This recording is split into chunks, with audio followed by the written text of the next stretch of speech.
Well, I'll be dang.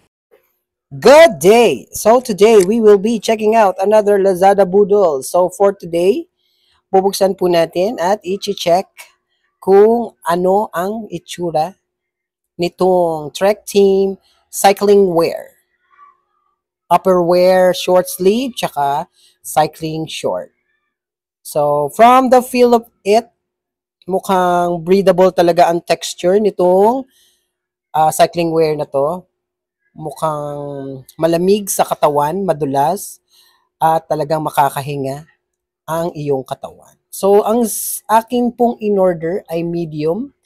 Ang medium ay 16 inch by 23.5 inch. Yan po. Kita nyo naman sa aking katawan, saktong-sakto lang siya. Masarap ang feel niya sa katawan, malamig. Ayoko kasi ng maluwag. Gusto ko nararamdaman ko sa katawan ang aking suot. Kita nyo po ang mga extra pocket sa likod.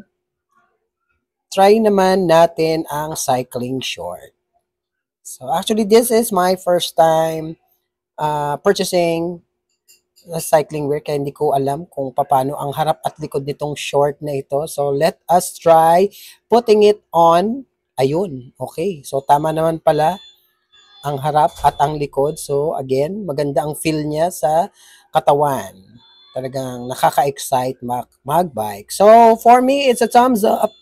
Okay na okay. So if you find this video helpful, don't forget to like, comment, and subscribe. Thank you.